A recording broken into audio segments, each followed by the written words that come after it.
Parle-nous, Seigneur Jésus-Christ. Mirabu se pradaya de keda shandi.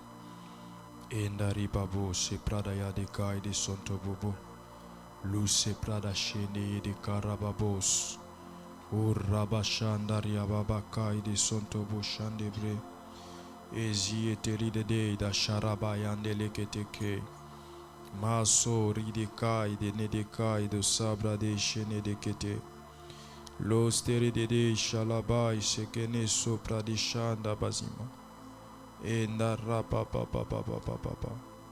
Kostari di sharaba papa. Est-ce que quelqu'un est en train de prier? Qu'est-ce que tu veux que Dieu fasse?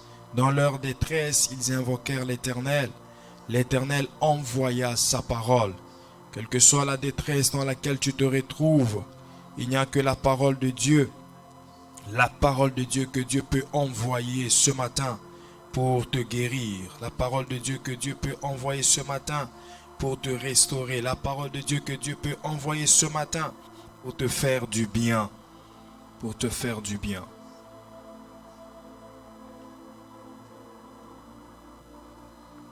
Parle, demande à Dieu de te parler.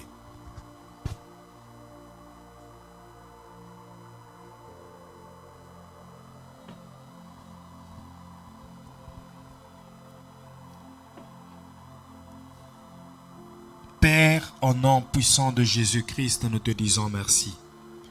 Merci pour le privilège et la grâce que tu nous accordes de venir dans ta présence ce matin. Merci pour le souffle de vie, le renouvellement de tes bontés, de l'énergie vitale. Merci pour ta présence, merci pour ta protection. Merci parce que tu nous épargnes du danger. Merci parce que tu veilles, ton regard veille sur nous. En ce moment, nous voulons t'écouter. Parle-nous, aiguise-nous, équipe-nous, transforme-nous. Seigneur, jusqu'à ce que nous atteignions la stature parfaite de Christ. Lave-nous par ta parole, oins-nous par cette même parole, édifie-nous, console-nous. Seigneur, fais tout ce que tu peux, tout ce que tu veux. Par rapport à nos besoins, par rapport à nos dispositions. Ta parole est multidimensionnelle, elle prend toute forme. Laisse qu'elle prenne la forme qu'elle veut ce matin pour résoudre le problème de chacun. Pour soigner les blessures de chacun. Pour trancher le cas de chacun, que ta parole soit un jugement, que ta parole soit un verdict ce matin, pour déclarer innocent le coupable, pour restaurer les cœurs assoiffés, pour bénir ceux qui sont maudits, pour délivrer ceux qui sont emprisonnés. Que ta parole, Seigneur, agisse ce matin. Au nom puissant de Jésus-Christ. À la fin de toutes choses, nous te dirons merci, nous te rendrons grâce en signe de reconnaissance parce que tu es notre Dieu. Au nom de Jésus, nous avons ainsi prié. Nous disons ensemble gloire et louange à toi, Seigneur Jésus-Christ. Amen. Je vais vous demander d'acclamer le Seigneur et de saluer ceux qui sont à côté de vous.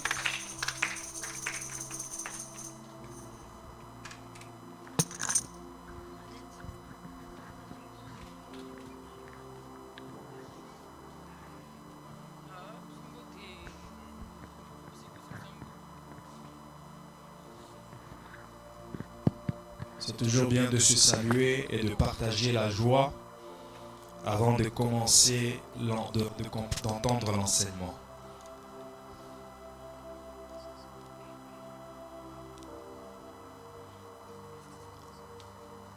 Amen. Merci Papa Christian. Bonjour, bonjour à tous. Est-ce que vous êtes prêts? Voilà, on va décoller. Et ce mois, le mois de mai, la cible prophétique, c'est les qualités d'un leader. Les qualités d'un leader. Je sais que nous avons passé des très bons moments, des moments prophétiques le dimanche passé, où nous avons parlé de la saison de gloire. Et ça, c'était une annonce, une prophétie qui nous prévient qu'il y a des choses qui arrivent. Et le vendredi, on a aussi sérieusement prié lorsqu'on parlait du brisement à la gloire. Du brisement à la gloire. Lorsque la saison de gloire s'approche, parfois Dieu nous fait passer par des brisements. Lorsque la saison de gloire s'approche, lorsque Dieu annonce la saison de gloire, parfois aussi le diable se lève pour empêcher la personne qui doit entrer dans sa saison de gloire de ne pas entrer. C'est ainsi qu'on disait le vendredi que si la situation que tu traverses, c'est le diable qui l'a envoyé, c'est une flèche qui vient du diable, implore le secours de Dieu, implore la main de Dieu, que Dieu s'élève et qui te délivre. Mais si cette situation vient de tes propres fautes, des erreurs que tu as commises, demande pardon à Dieu, corrige-toi. Si cette situation vient de Dieu, apprends les leçons que Dieu est en train de te donner parce que c'est une école. L'épreuve de Dieu est une école. Les situations difficiles qui viennent de Dieu est une école d'apprentissage. Dieu veut que nous apprenions quelque chose de cela, que nous ressortions avec une leçon avant d'entrer dans la saison de gloire. Donc, annoncer la saison de gloire revient aussi à annoncer les combats, revient aussi à annoncer des épreuves. Annoncer la saison de gloire revient aussi à celui qui se prépare pour la saison de gloire doit se préparer aussi pour un moment de souffrance. Parce que même dans le monde des ténèbres, toutes les flèches sont braquées sur la personne que Dieu est en train d'amener dans la saison de gloire. Et comme je le disais, on ne peut pas combattre la personne qui est dans sa saison de gloire. On ne peut pas vaincre la personne que Dieu fait entrer dans sa saison de gloire. On ne peut pas vaincre la personne que Dieu prépare pour sa saison de gloire. Tu es invincible. Tu es instoppable. Tu es inarrêtable. Car Dieu est avec toi. La saison de gloire, préparation pour saison de gloire, c'est aussi préparation pour le leadership. Et en ce moment, nous allons voir une des préparations que Dieu fait dans nos vies lorsqu'il veut nous élever, lorsqu'il veut nous faire vivre le leadership ou nous maintenir dans le leadership. Et nous parlerons des qualités d'un leader. Les qualités d'un leader. Les qualités d'un leader. Dis à ton voisin les qualités d'un leader.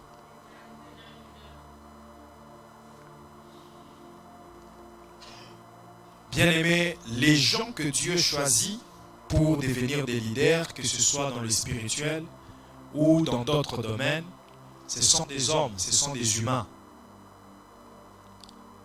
Les personnes que Dieu choisit pour qu'ils exercent le sacerdoce sont des humains, c'est-à-dire des gens comme moi et toi, qui ont 2 yeux, qui ont 2 mains, qui ont 2 pieds.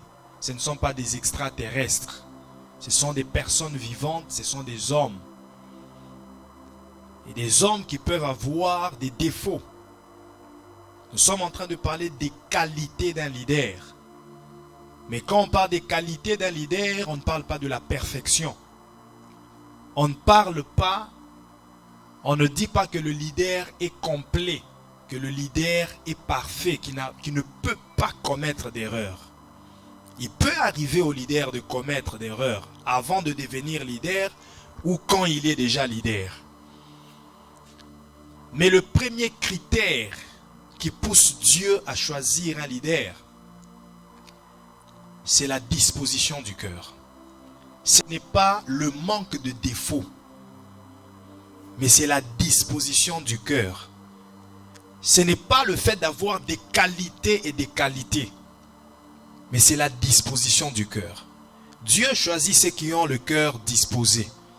Donc la première chose pour être choisi comme leader, c'est la disposition du cœur.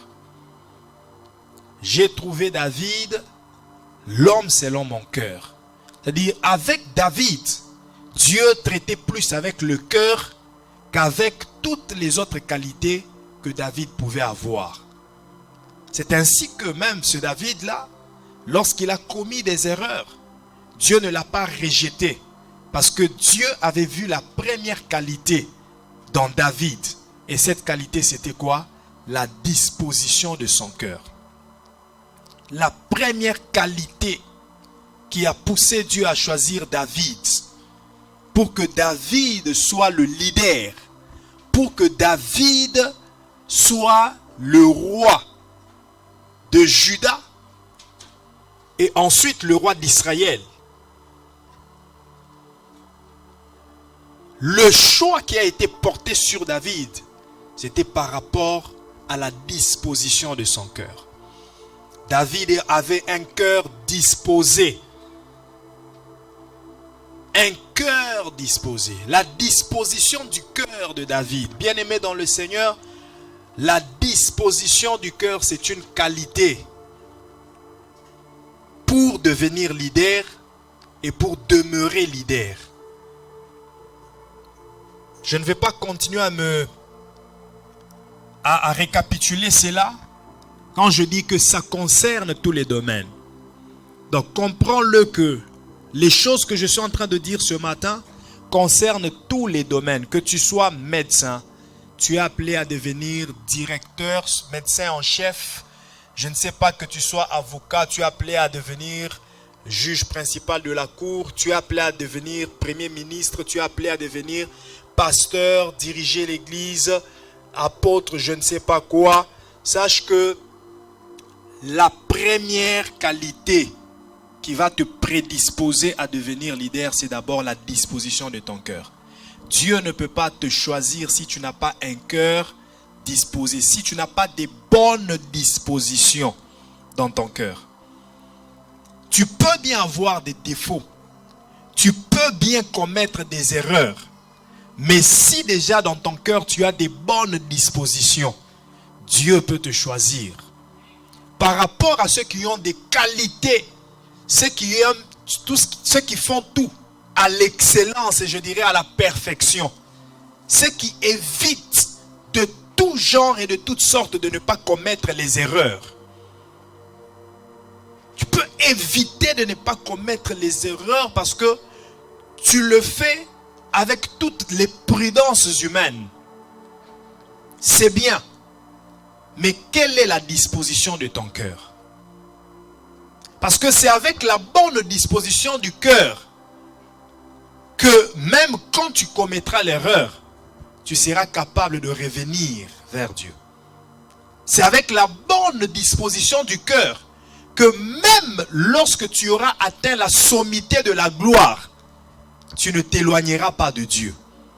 C'est avec la bonne disposition du cœur que toutes les autres qualités peuvent être maintenues en toi. L'humilité, la discrétion, toutes les autres qualités qu'un leader doit avoir seront maintenues. Tu seras en train de développer cela parce que dans ton cœur, il y a des bonnes dispositions. Mais si déjà dans le cœur, il n'y a pas de bonnes dispositions, une fois que tu auras atteint la sommité, une fois que tu seras dans la gloire, une fois que tu auras touché le sommet du leadership, à cause du manque de la disposition, de la bonne disposition du cœur, tu te détourneras de Dieu. Et c'est ce qui est arrivé à Saül. Par rapport à David, David a gardé les bonnes dispositions dans son cœur, pendant que Saül n'avait pas de bonnes dispositions dans son cœur. Il a cherché Dieu, il a reçu sa royauté de la part de Dieu. Mais lorsqu'il est arrivé au zénith de sa royauté, il a commencé à désobéir à la voix de Dieu. La désobéissance venait d'où?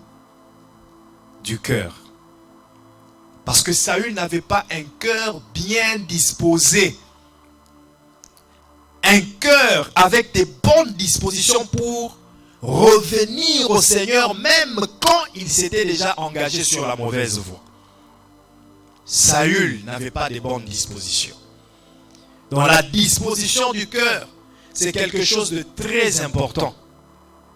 Avec la disposition du cœur, tu peux accéder au leadership, tout comme tu peux aussi te maintenir dans le leadership. Avec la disposition du cœur, quand tu es leader et que tu as commis une erreur, tu ne regarderas pas la gloire, tu ne regarderas pas l'onction, tu ne regarderas pas l'impact que tu produis, mais tu regarderas plutôt le caractère que tu dois continuer à développer pour plaire au Dieu qui t'a choisi comme leader, pour demeurer dans le leadership, dans la gloire de Dieu. Alléluia. Alléluia.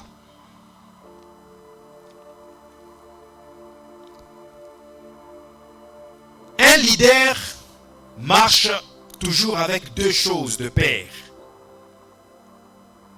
À gauche, les compétences et à droite, les qualités. Les compétences parlent de l'impact. Les compétences parlent, dans le sacerdoce, je parlerai de l'onction. Un leader spirituel doit marcher avec l'onction, avec les charismes, les compétences, les capacités à diriger les gens, les compétences à résoudre les problèmes des gens qu'il est en train de diriger, les capacités à faire les miracles, à délivrer les gens, à enseigner. Ce sont des capacités. C'est ça qui crée l'impact. Mais à côté des compétences, il y a aussi la nature, il y a aussi les caractères. Les compétences parlent de l'impact, mais les caractères parlent de la qualité de ce leader. La qualité de son leadership. Et c'est sur ce point-là que beaucoup de gens ont été révoqués, ont été rejetés. Sur le point du caractère. À cause d'avoir entretenu un mauvais caractère, on peut être vomi, on peut être rejeté. On peut être, comme je le dis, vomi. L'onction est là, l'impact est là, la capacité est là. Mais à cause du mauvais caractère, l'impact ne peut pas continuer à se produire. L'onction ne peut pas continuer à être consommée parce que l'onction doit être consommée par les gens, par les consommateurs de l'onction. Mais comment est-ce qu'ils vont consommer cette onction si le caractère ne permet pas d'être en contact avec ces gens-là? Alléluia. Voilà pourquoi nous, en tant que les leaders, nous devons travailler, nous devons développer le caractère. Nous devons travailler sur la qualité de notre leadership. Alléluia.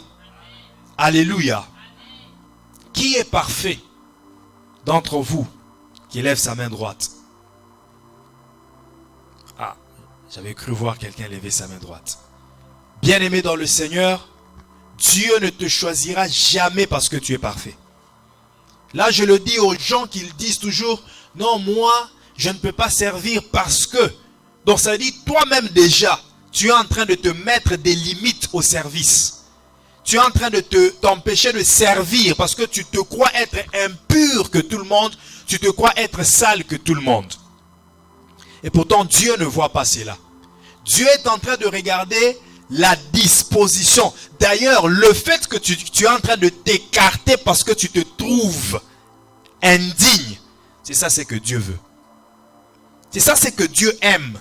Dieu aime quand les gens commencent à se considérer indignes à cause des erreurs qu'il a commises, à cause de la nature qu'il a. Lorsque tu commences à te sentir indigne, c'est là que Dieu va voir en toi l'humilité.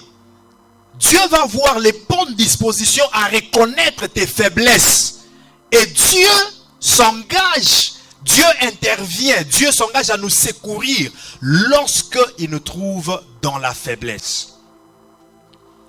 Il dit à Paul, ma grâce te suffit, ma puissance se manifeste quand tu es faible. C'est dans cette faiblesse-là. Je ne sais pas c'est quoi ta faiblesse, mais c'est dans cette faiblesse-là que tu dois avoir des bonnes prédispositions devant le Seigneur pour qu'il te transforme. Alléluia. Dieu a choisi Moïse, quelqu'un qui bégayait, une faiblesse. Pour les hommes, peut-être que Moïse n'était pas digne de les diriger. Comment est-ce que notre dirigeant peut bégayer? Les gens, humainement parlant, peuvent chercher quelqu'un qui parle bien, qui a de l'éloquence. Il y en avait beaucoup, mais Dieu n'a pas choisi tous ces gens-là. Dieu a choisi celui qui bégayait. Alléluia. Dieu t'aime tel que tu es. Dieu te choisit tel que tu es. Dieu veut que tu aies des bonnes dispositions, que tu sois capable de revenir devant lui et dire, Seigneur, je te demande pardon parce que j'ai fait du mal. Seigneur, je reconnais que je suis incapable, je ne sais pas prier, mais je dois diriger ces gens. Aide-moi. Seigneur, je sais que j'ai telle incapacité, j'ai telle limite, mais c'est en toi que je mets ma confiance. Bien-aimé dans le Seigneur, lorsque Jésus s'approche de Jean-Baptiste pour se faire baptiser, voilà ce que Jean-Baptiste dit à Jésus.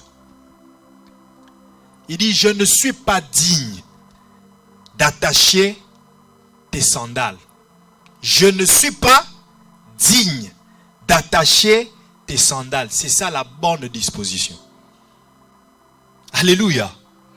Donc Jean avait des bonnes dispositions dans son cœur. Et en réalité, Jean n'était pas digne d'attacher les sandales de Jésus. Jean n'était pas digne de baptiser Jésus. C'était vrai. Mais à cause de la bonne disposition que Jean avait en lui, c'est là que Jésus lui dit, oui, c'est vrai que tu n'es pas digne. Mais à cause de la bonne disposition qui est en toi, c'est toi qui vas me baptiser. Est-ce que quelqu'un comprend? C'est à cause de la bonne disposition. C'est vrai que tu n'es pas digne. Seigneur, je ne suis pas digne de modérer. C'est vrai, je le sais. Parce que tu n'es pas parfait. Seigneur, je ne suis pas digne d'aller à l'évangélisation. Je ne suis pas digne de chanter. Je ne suis pas digne. C'est vrai. Mais ce que moi, le Seigneur, je regarde, c'est la disposition de ton cœur. Avant d'aller à ta faiblesse, avant d'aller à ce qui te rend indigne, je commence d'abord par regarder quelles sont les dispositions de ton cœur. Est-ce que tu as un cœur humble? Est-ce que tu as un cœur orgueilleux? Est-ce que tu as un cœur effacé? Est-ce que tu as un cœur qui s'affiche? Est-ce que tu as un cœur qui accepte ton tort? Est-ce que tu as un cœur qui ne fait que spéculer avec Dieu? Qui ne fait que spéculer avec Dieu? Ça dépend de quel cœur tu as. Le cœur que tu as. Alléluia. Alléluia. Bien-aimé, travaille ton cœur. Travaille ton cœur. Aie des bonnes dispositions dans ton cœur. C'est cela qui te permettra aussi d'être leader. Dieu, en nous choisissant et en donnant la prophétie du leadership, Dieu veut travailler sur la qualité de notre leadership. Dieu veut que nous soyons des bons leaders, des modèles, des exemples. Dieu veut que nous servions de témoignages, de bons témoignages pour le monde, pour l'humanité. Premièrement, j'ai dit qu'il nous choisit malgré les faiblesses que nous pouvons avoir, malgré les fautes et les erreurs que nous pouvons commettre. Deuxièmement, ce que tu dois retenir, c'est que lorsque Dieu choisit et commence à travailler sur la qualité d'un leader, il y a un autre individu qui s'approche aussi pour détruire la qualité de ce leader-là. Alléluia. Le premier agent, le premier acteur de la destruction de la qualité d'un leader, c'est le leader lui-même. Alléluia. Tu es leader, n'est-ce pas? Tu veux que ton leadership soit détruit, ou la qualité de ton leadership soit détruite. C'est toi-même qui peux le détruire. Le premier acteur qui peut détruire cela, c'est toi-même. Si tu ne développes pas le caractère, le bon caractère, si tu ne travailles pas sur le bon caractère. Mais le deuxième agent qui peut détruire aussi ton caractère ou qui peut détruire la qualité de ton leadership, c'est le diable. Le diable, comme je le disais, les flèches du monde des ténèbres sont braquées sur la personne que Dieu choisit pour élever, pour établir comme leader. Imagine-toi que Dieu t'a déjà pointé que c'est toi qui seras le président de la République en 2025. Imagine-toi que Dieu t'a déjà pointé. Tu crois que le diable va croiser ses mains? Non. C'est là que le diable va commencer à te combattre. Lorsque l'étoile a apparu que Jésus devait naître, les mages ont vu l'étoile, Jésus est venu au monde. Mais qu'est-ce qui s'est passé? Hérode s'est levé aussi pour aller détruire la destinée de Jésus. Ça veut dire arrêter son leadership. C'est-à-dire à chaque fois que Dieu se lève et nous pointe, nous sélectionne, nous choisit, que c'est nous qui serons des leaders dans un domaine ou un autre, le diable va aussi s'élever pour détruire la qualité de ce leadership-là. Alléluia. Alléluia. Je ne sais pas si tu me comprends bien. Si le diable échoue de mettre fin à ton leadership, ce qu'il fera, c'est quoi? J'ai échoué de mettre fin à son leadership, mais je peux au moins détruire la qualité de son leadership. C'est-à-dire, tu deviens leader, mais leader avec une mauvaise qualité de leadership. Est-ce que quelqu'un comprend? Alléluia. Tu es leader, mais la qualité de ton leadership n'est pas bien. La qualité du leadership, le témoignage de ton leadership n'est pas bon. Pourquoi? Parce que le diable te combat. Il a échoué à t'empêcher à devenir leader. Mais comme tu es devenu leader, détruisons maintenant la qualité de son leadership. Il est président, mais le peuple souffre. N'est-ce pas? Il est quand même devenu président. Mais malgré qu'il est président, on est en train de parler, de donner des mauvais témoignages sur son leadership. Il détourne l'argent. Il y a des tueries dans le pays. Il assassine des gens. Ça, c'est la qualité du leadership. Il est pasteur, mais il commet l'adultère. Il est déjà dans le leadership. Maintenant, le diable veut seulement détruire la qualité de son leadership pour que les gens ne lui fassent pas confiance. Pour que les gens ne le suivent pas. Pour que les gens ne soient pas sous son leadership. Pour que les gens ne le sélectionnent pas pour un autre mandat. Par exemple, pour les présidents. Tu fais un mandat et puis les gens disent non, non, non, non, pas lui. Pourquoi? Parce que le diable a réussi à détruire la qualité de ton leadership. Ainsi, le peuple ne peut pas te voter pour la deuxième fois. À cause du témoignage qu'ils ont entendu à gauche et à droite. Donc le diable travaille à ça. Voilà pourquoi, bien aimé dans le Seigneur, il faut avoir un cœur sensible à la voix de Dieu. Il faut avoir des oreilles sensibles à la voix de Dieu. Le diable viendra toujours pour détourner ton cœur de la personne que Dieu a choisie pour qu'il soit le canal de ta bénédiction. Alléluia. Alléluia. Et dès que tu es choisi pour devenir leader, le diable viendra. S'il échoue de t'empêcher à devenir leader, il viendra pour détruire la qualité de ton leadership. Dieu est celui qui plante les leaders. Le diable est celui qui vient détruire les leaders et détruire la qualité du leadership. Tu peux monter une très grosse entreprise, un grand restaurant, une grande alimentation, ou bien je ne sais pas quelle entreprise qui produit beaucoup. Les gens aiment ton service, les gens aiment ce que tu produis. Mais à un certain moment, on te, comment on dit? On te piège. On te piège ou bien, je ne sais pas, quelque chose de mauvais se passe dans ton entreprise. Et puis, les journaux en parlent. Ah, voilà, cette entreprise a fait ceci, cette entreprise a fait cela. Lorsque je travaillais à l'hôpital, mon manager me disait toujours, nous avons intérêt à rendre un très bon service. Parce que les mêmes clients qui t'appellent avec gentillesse, s'ils donnent seulement, comment on dit, s'ils font un mauvais sondage, nous sommes à la une des journaux. Oh, les services des hôpitaux ne sont pas bons, tout ça, tout ça. Nous sommes à la une, alors nous devons rendre un très bon service. C'est ça. Donc, ton entreprise peut bien se lancer. Tu travailles très bien sur la qualité de tes services. Mais à cause d'une seule erreur, les gens peuvent en parler. Et tu peux perdre beaucoup de clients.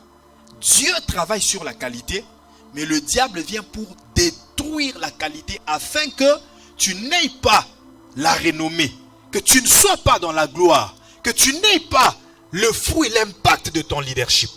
Alléluia. Matthieu chapitre 13, à partir du verset 24.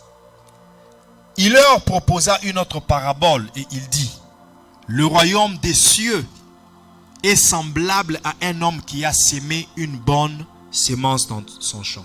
Il a sémé une bonne sémence. Le royaume des cieux est semblable à un homme.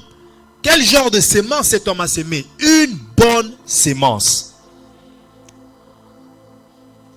Mais pendant que les gens dormaient, son ennemi vint, sema de livrer parmi le blé et s'en alla.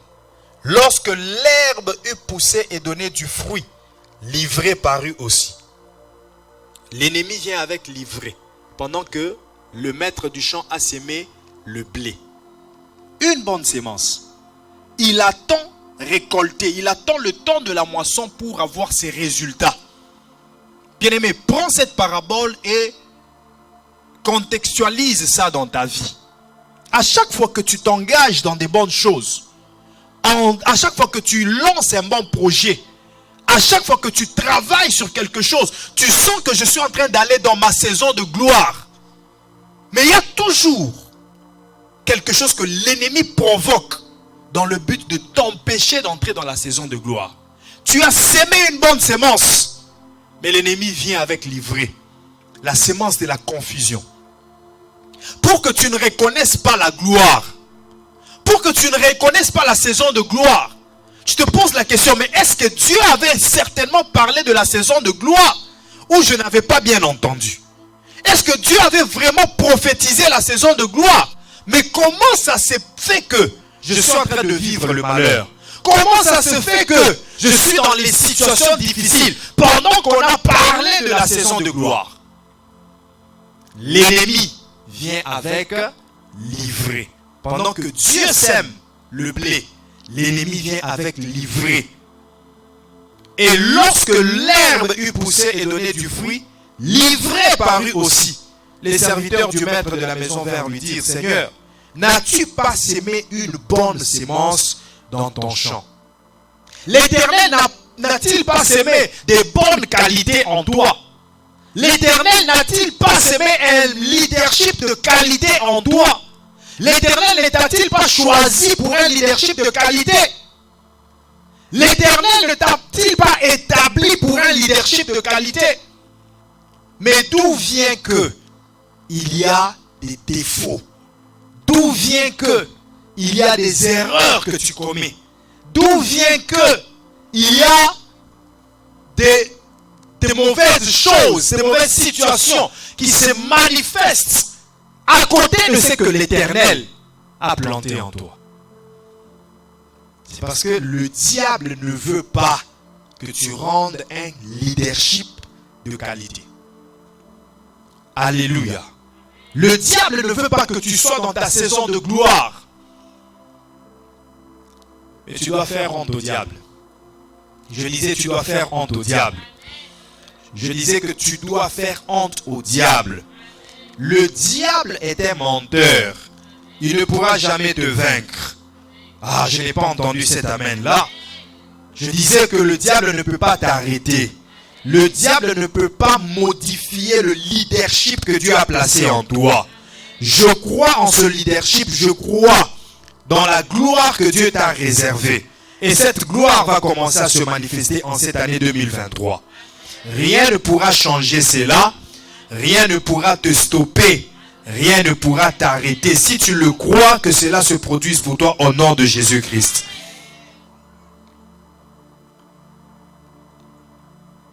D'où vient donc qu'il y a de l'ivraie? Il leur répondit, c'est un ennemi qui a fait cela. Et les serviteurs lui dirent, veux-tu que nous allions l'arracher? Non, dit-il, de peur qu'en arrachant l'ivraie, vous ne déraciniez en même temps le blé. Laissez croître ensemble l'un et l'autre. Il y a des moments où Dieu accepte que le bon caractère et les mauvais caractères croissent ensemble dans la personne qu'il a choisie. Vous pouvez tout dire, vous pouvez spéculer, mais Dieu lui-même, c'est que c'est moi qui l'ai choisi, avec ce qu'il a comme défaut, avec ce qu'il a comme qualité. Mais comment ça se peut se faire qu'il est devenu président de la République? C'est moi qui l'ai choisi tel qu'il est, avec ses défauts, avec ses qualités. Comment ça peut se faire que c'est lui qui doit diriger? C'est moi qui l'ai choisi, avec toutes ses qualités, qui soient intellectuelles, des qualités d'ordre éducationnel, des qualités spirituelles, de toutes sortes de qualités, et avec tous les défauts aussi. Défauts de comportement, défauts physiques, défauts, c'est moi qui l'ai choisi. Je laisse le blé et l'ivraie croître ensemble. Quoi qu'il soit leader, mais cela croît ensemble. Au moment fixé, j'enverrai mes serviteurs qui feront quoi? Qui déracineront l'ivraie et qui laisseront le blé. Voilà pourquoi je te dis aujourd'hui, ne sois pas pressé de juger les gens. Dis, mais voilà, lui, il est, lui, tout ça. Oui, ce sont ses défauts. Dieu l'aime tel qu'il est. Dieu sait à quel moment il va déraciner ces défauts-là pour laisser les qualités. Dieu sait à quel moment il va déraciner l'ivraie pour laisser le blé. Alléluia. La moindre des choses à faire pour les gens, c'est prier pour eux, c'est conseiller, c'est les exposer à la parole de Dieu pour qu'ils puissent changer. Alléluia. Alléluia. Tous nous sommes en train de courir derrière la stature parfaite de Christ. Nous sommes en train de courir derrière la perfection. Nul ne l'a encore atteint. Voilà pourquoi chacun dans son coin, le premier acteur qui peut détruire son leadership et la qualité de son leadership, c'est le leader lui-même. Dis avec moi, je suis leader. Je ne t'ai pas bien entendu, dis je suis leader. Si tu es leader, travaille sur la qualité de ton leadership. Travaille sur ton comportement. Travaille sur ta nature, sur ton caractère. Parce que c'est ce caractère-là qui te permettra soit d'accéder au leadership, soit de demeurer au leadership. Si tu ne développes pas le caractère, tu te retrouveras en dehors du leadership. C'est valable pour nous tous. Alléluia. Alléluia.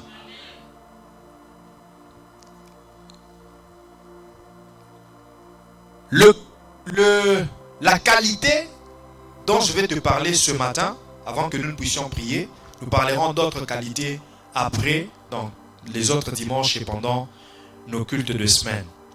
Mais la qualité dont je vais te parler ce matin, l'une des qualités qu'un leader doit développer ou que quelqu'un doit développer pour devenir leader, pour se maintenir dans le leadership, comme tu as compris que tu es leader et un leader doit développer les qualités, doit développer les caractères. C'est le premier acteur qui peut détruire lui-même son leadership avant même que le diable ne vienne détruire. Le diable, c'est le deuxième acteur qui peut détruire le leadership.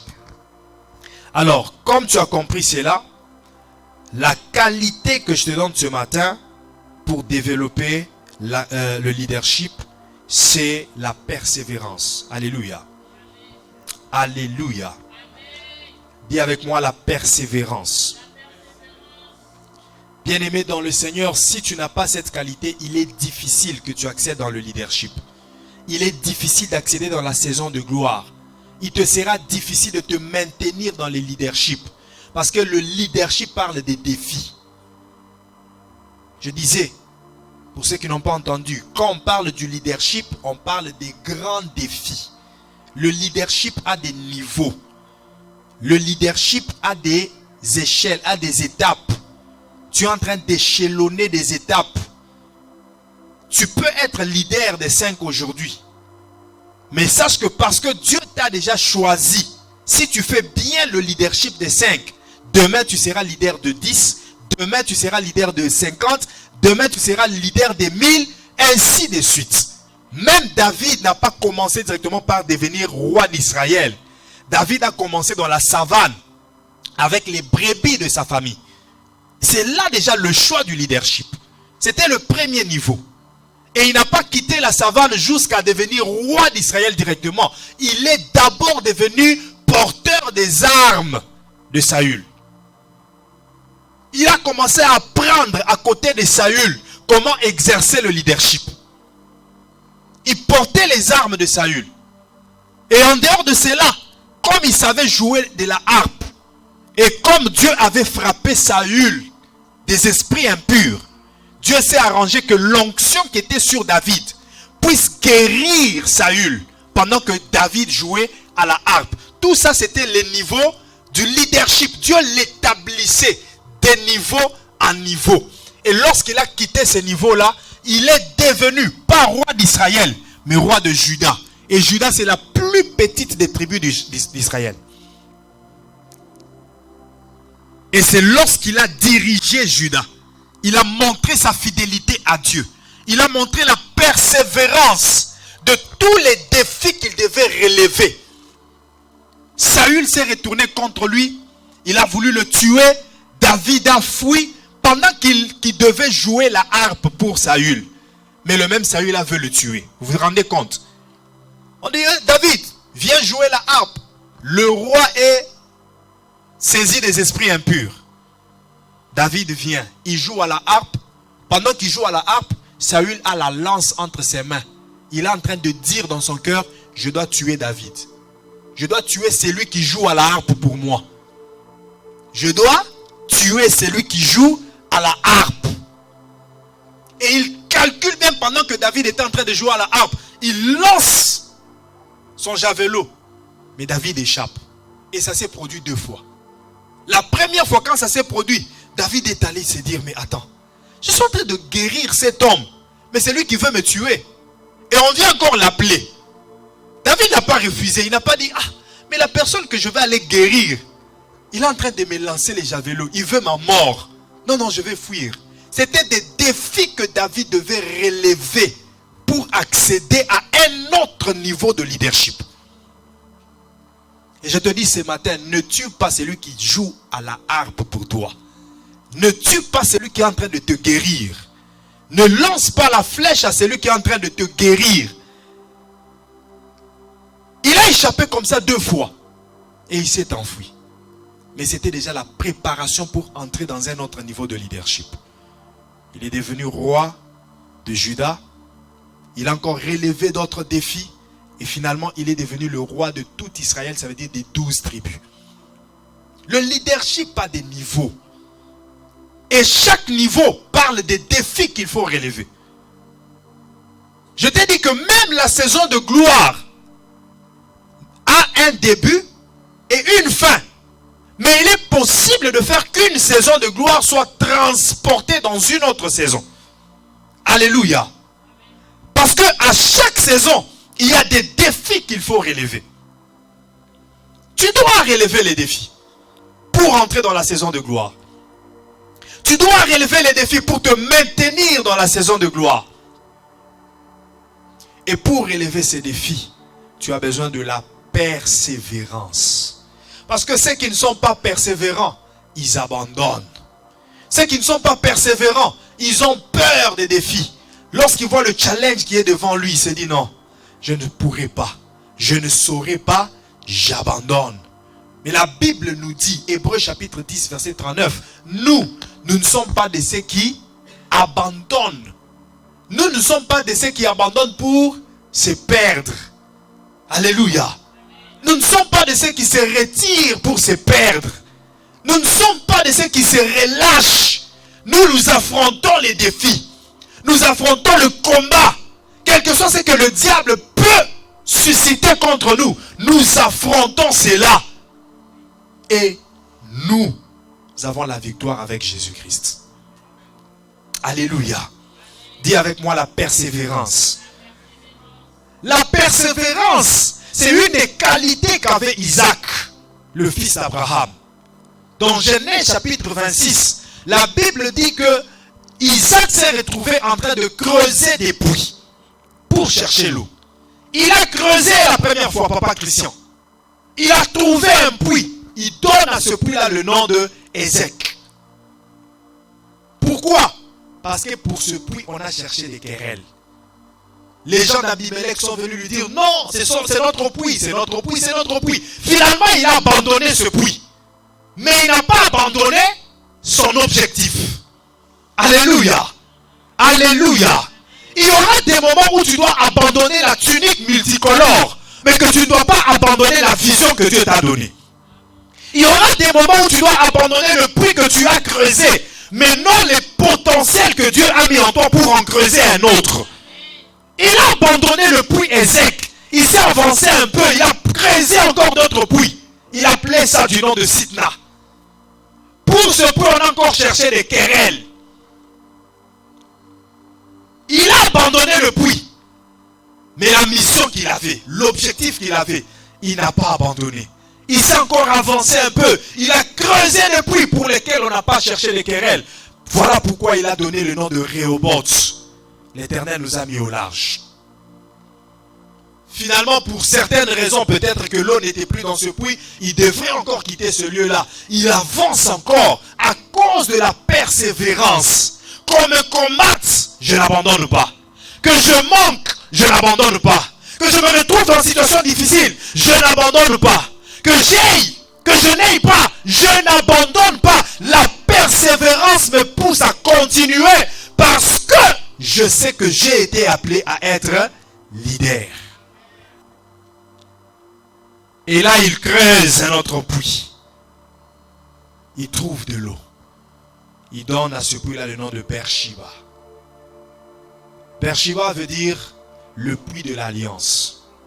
Le puits pour lequel on n'a pas fait querelle. Le puits qui lui a poussé à faire alliance avec Dieu.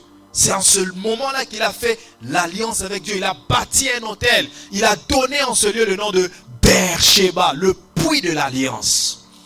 À cause de sa persévérance.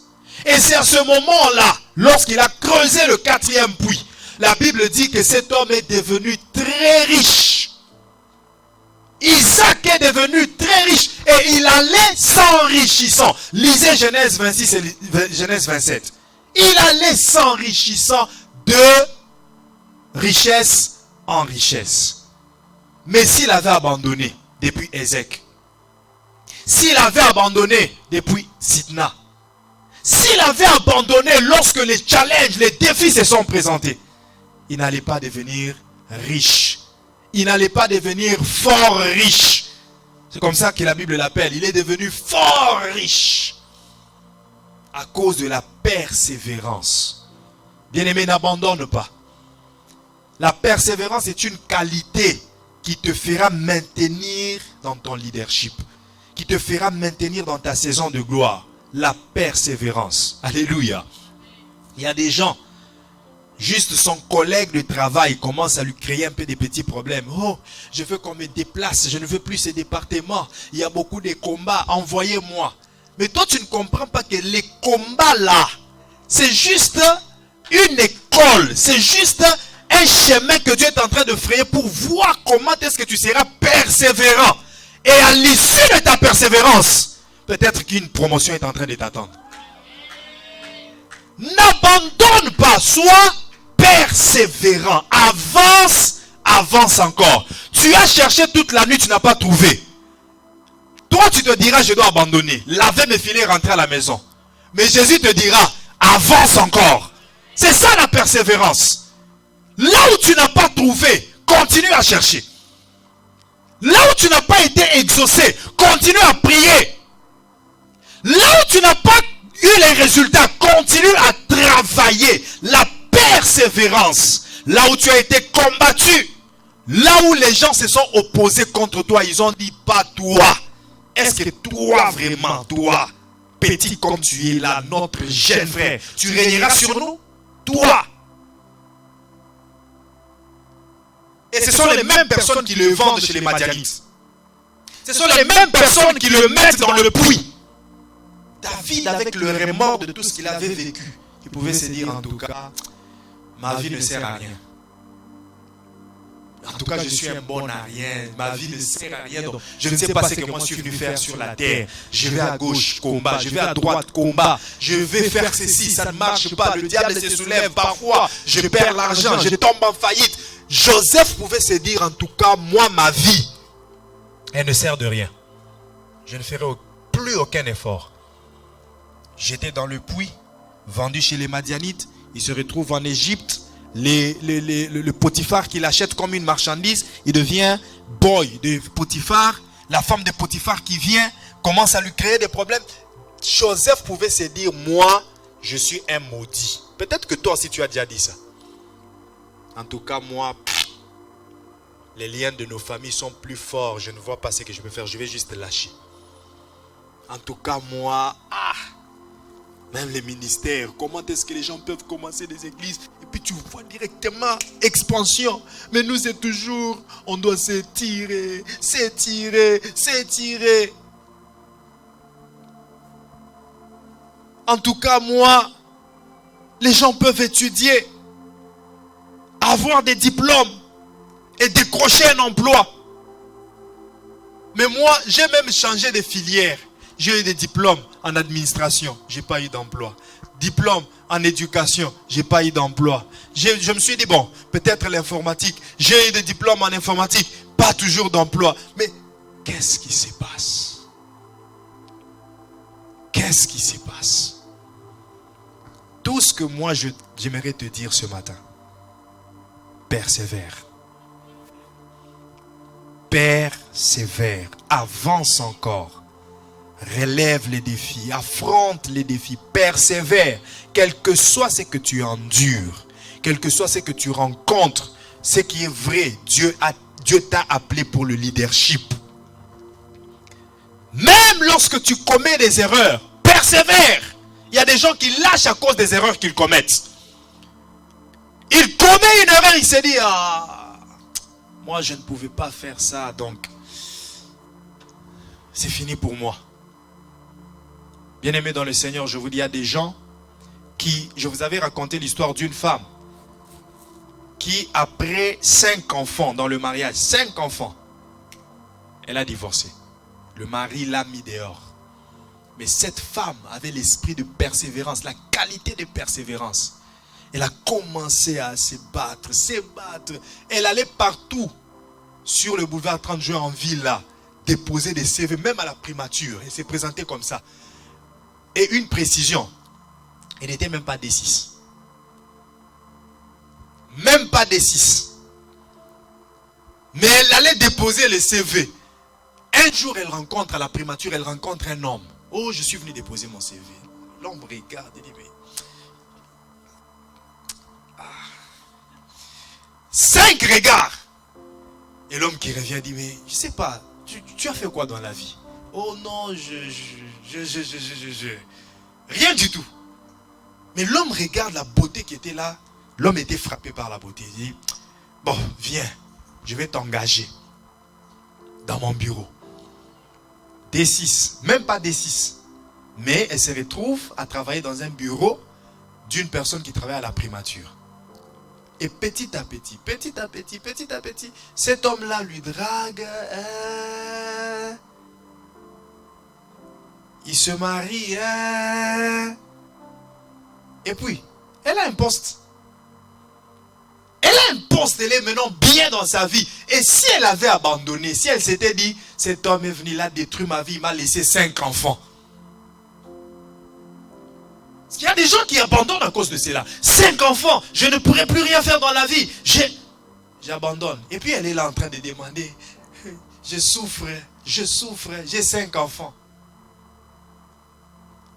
Elle a enduré, elle a persévéré jusqu'à ce qu'aujourd'hui, elle est à la primature, elle travaille. Elle a un poste. Alléluia. Alléluia. La persévérance. La persévérance. La persévérance. David,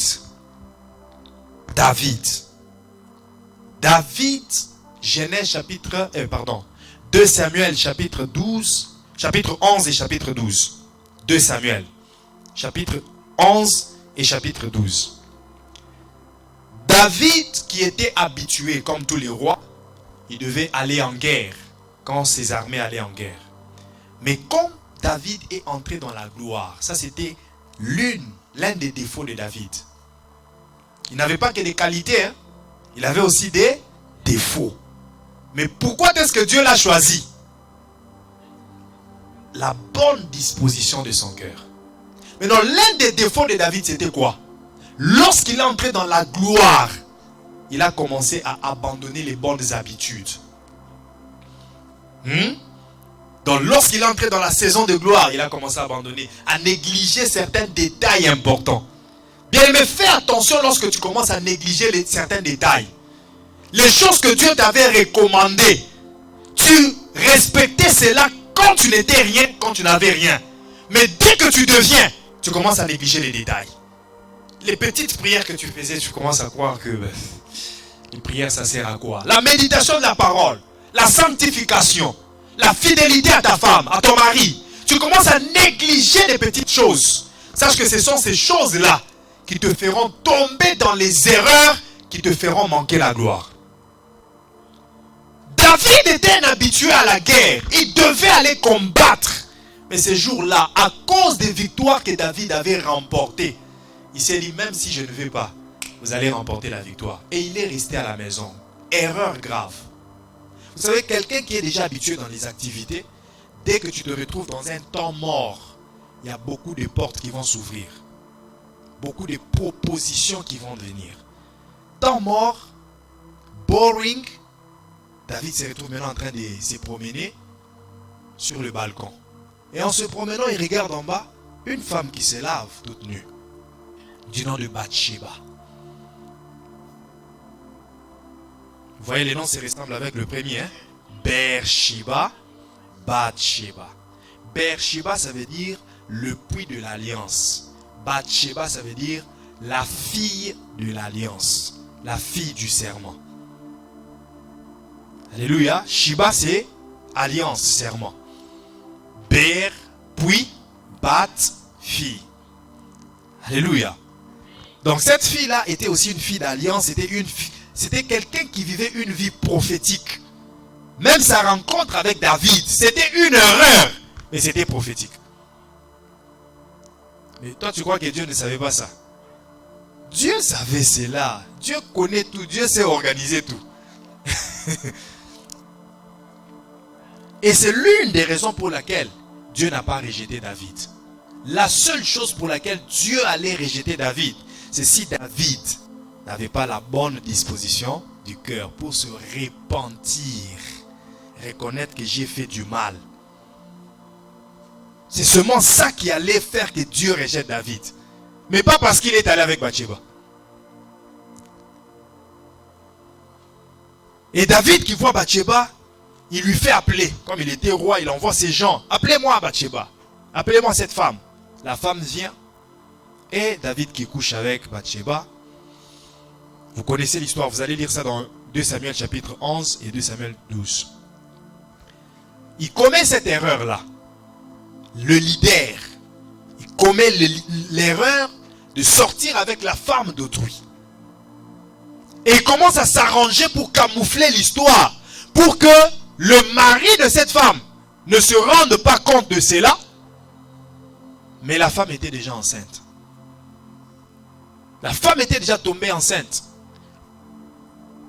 Et il se renseigne, mais c'est qui le mari de cette femme? On lui dit c'est Uri. Ok, il est où? Il est au front. Ok, faites-le venir. Uri vient. David ordonne que le chef de l'armée puisse donner un congé à Uri. Pour que Uri ne rentre pas, ne retourne pas à l'armée.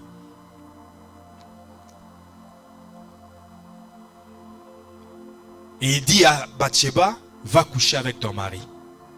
Comme ça, au moins, tu lui diras que cette grossesse est à toi. Parce que nous avons couché ensemble. Et lorsque Bathsheba rentre chez elle, le mari ne veut pas la toucher. Tout ça, c'est Dieu. Le mari ne veut pas la toucher. Oh non, je suis fatigué. Oh non, tout ça, tout ça. Premier jour, deuxième jour, le temps du congé est fini. Uri doit retourner.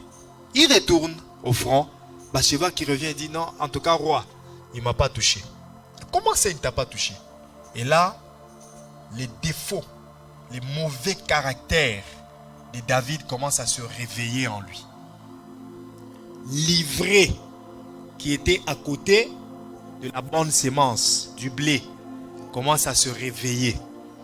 Comme il n'avait pas développé, travaillé le bon caractère, comme il n'avait pas déraciné l'ivraie qui était en lui. Cette ivraie-là s'est développée, s'est réveillée et finalement, il ordonne que Uri soit mis à la première ligne de guerre. Première ligne. Les militaires qui étaient à la première ligne, en train de combattre avec les adversaires. Uri, qui n'a jamais été formé à la guerre, qui n'était pas, en vrai dire, un militaire, mais il devait être à la première ligne. Et c'est là que Uri meurt. David a organisé son meurtre.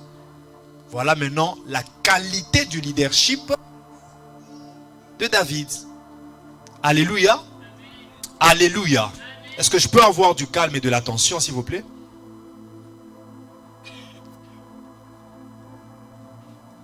Voilà comment est-ce que le leadership de David est en train maintenant de se détériorer, de perdre sa qualité, à cause de ce que David n'avait pas travaillé, développé.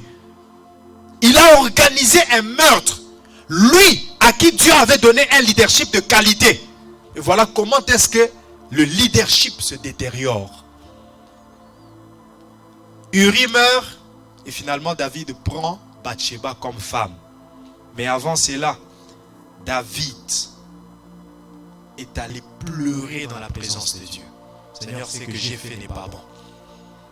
Il s'est repenti, il a pleuré et finalement, Dieu a décidé de tuer le premier enfant. Cet enfant-là, cette grossesse-là, cet enfant-là est mort.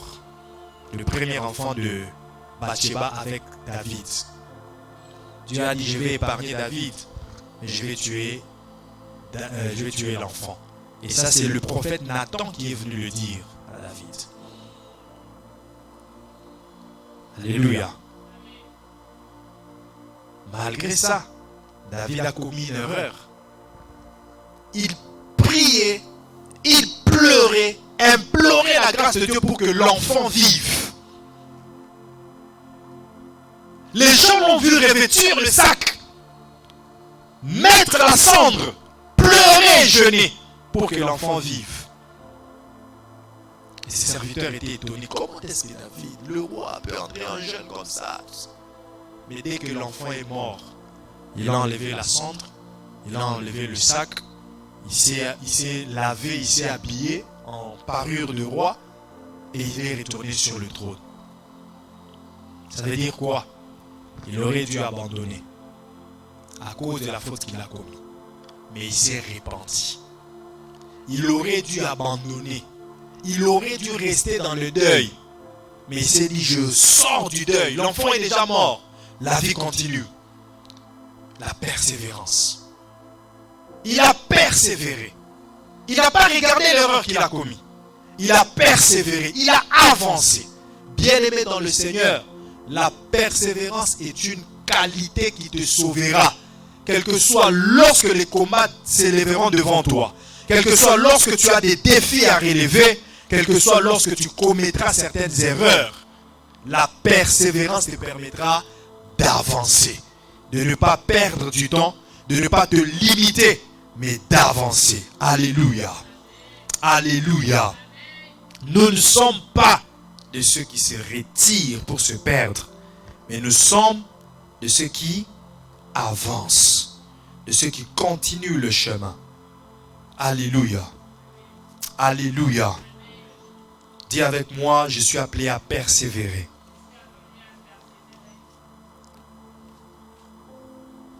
Si tu n'as pas cette qualité, il faut que tu la demandes à Dieu. Il faut que tu dises à Dieu, Seigneur, donne-moi la persévérance.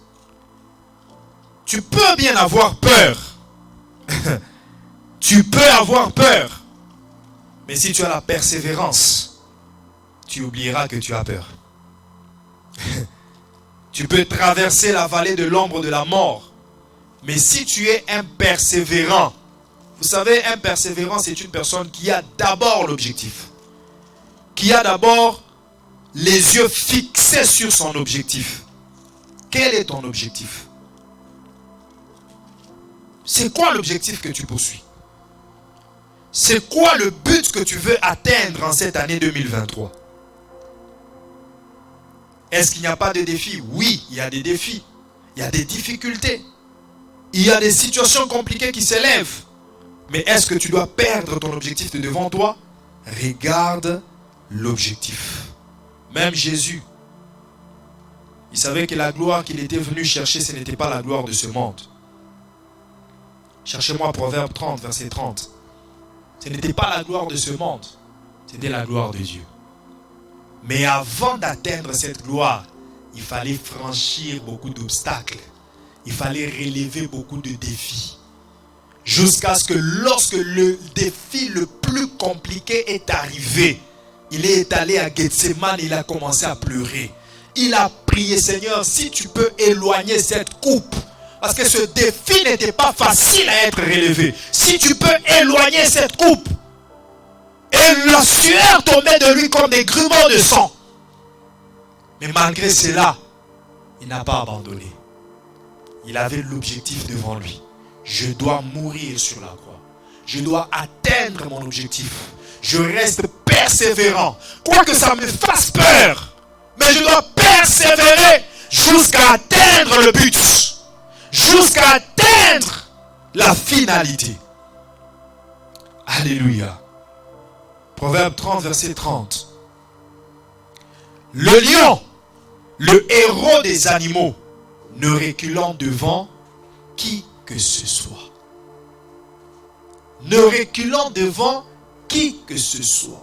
Le lion, le héros de tous les animaux, lorsqu'il est devant un défi, devant un buffle, même si c'est que le buffle va me terrasser, il ne va pas reculer. Il va d'abord se battre. Il va se battre. Même si je vais perdre ce combat, mais je vais d'abord prendre le risque de me battre. Alléluia. Alléluia. Oui, je ne sais pas si je vais remporter. Je ne sais pas si je vais perdre. Mais au moins, je dois essayer. Tant mieux d'essayer et d'échouer que de se dire que je vais échouer sans essayer. Il y a beaucoup de gens qui abandonnent leur projet avant même de commencer. Ils disent, ah, ces projets-là, c'est compliqué. Surtout dans ces pays, c'est compliqué. Est-ce que tu as au moins essayé? Tant mieux que tu te dises, j'ai essayé et j'ai acquis une expérience malgré que j'ai échoué. Que de se dire, ben, ça ne marchera pas. Tente au moins le risque. La persévérance. La persévérance. Alléluia. Alléluia. S'il y a quelque chose que nous avons...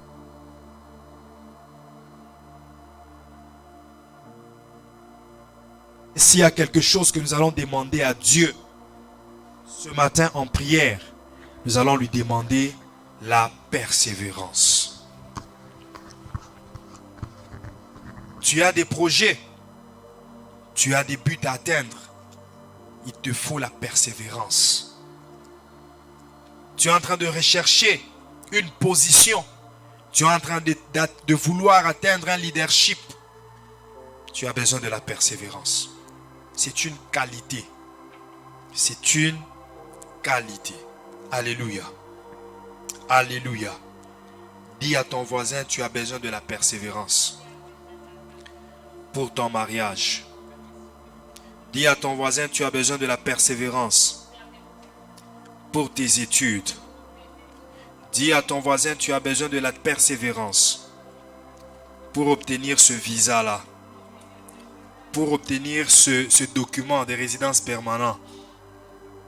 Dis à ton voisin, tu as besoin de la persévérance pour monter cette entreprise-là.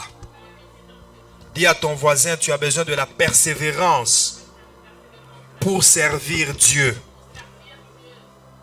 Dans tous les domaines, dans tout ce que tu veux faire, dans tout ce que tu es en train de t'attendre, tu as besoin de persévérer.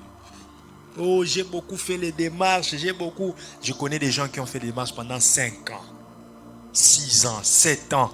Les choses ne marchent pas, mais à cause de la persévérance, ils pouvaient même abandonner, changer les données. Mais à cause de la persévérance, ils ont persévéré et ils ont obtenu les résultats. La persévérance est une qualité. Je profite pour vous donner des témoignages. Il y a une sœur que nous verrons bientôt là ici. Bientôt là ici. Elle a fait les démarches pour obtenir le visa du Canada. Ça ne réussissait pas toujours. Jusqu'à ce qu'ils se sont dit, mais attends, on va quand même parler au pasteur. On entend souvent les témoignages, les visas. Les gens ont fait les démarches, il a prié, ils ont eu le visa. On va quand même les demander au pasteur. J'ai commencé à prier avec elle. J'ai prié, on priait. J'ai senti une paix en moi. Et je lui ai donné des messages pour lui dire, ne t'inquiète plus. Dieu te l'a accordé. Elle ne voyait rien. Il n'y avait aussi aucun message qu'elle a reçu. Et je lui ai dit, Dieu te l'a accordé. Elle a cru à ça. Elle a abandonné le découragement. Elle se sentait encouragée, motivée, plus que motivée, à continuer à faire les démarches.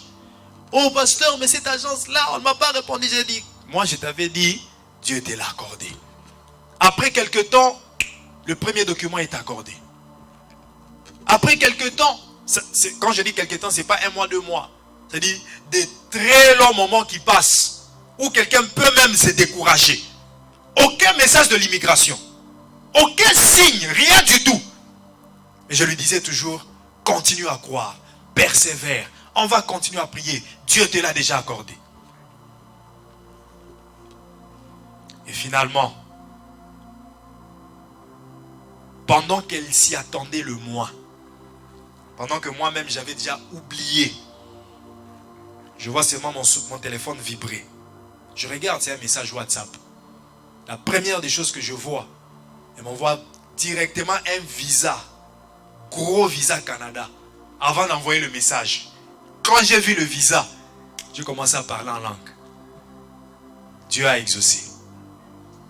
Et s'ils avaient abandonné, papa qui avait déjà peur, oh non, on a perdu l'argent dans les premières démarches, on risque de perdre encore. La persévérance, vous avez perdu l'argent, mais si vous avez un objectif, avec la persévérance, vous finirez par l'atteindre. Alléluia. Dis à ton voisin, persévère. Dis-lui encore, persévère.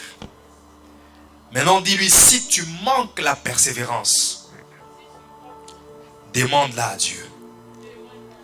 Tiens-toi debout, nous allons prier. Tiens-toi debout, nous allons prier. Si tu manques la persévérance, demande-la à Dieu ce matin. Seigneur, donne-moi la persévérance. Donne-moi l'esprit de persévérance. Mets en moi la qualité de la persévérance. La persévérance. La persévérance.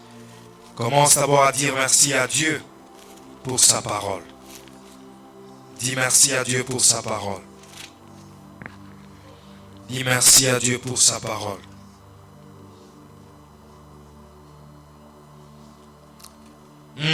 Je n'entends pas ta voix. Je disais, dis merci à Dieu pour sa parole. Il t'a parlé. Dis-lui merci pour sa parole. Je parlais d'élever sa voix et de dire merci à Dieu pour sa parole. Ouvrier, tu es où? Élève ta voix, dis merci à Dieu pour ta parole, pour la parole qu'il t'a annoncée ce matin.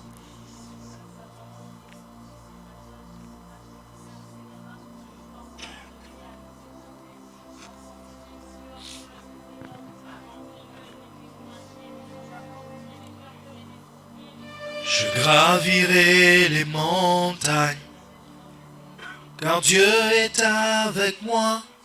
Rien n'est impossible à celui qui croit. Je gravirai les montagnes, car Dieu marche avec moi. Ta parole est une lumière à mes pieds. Je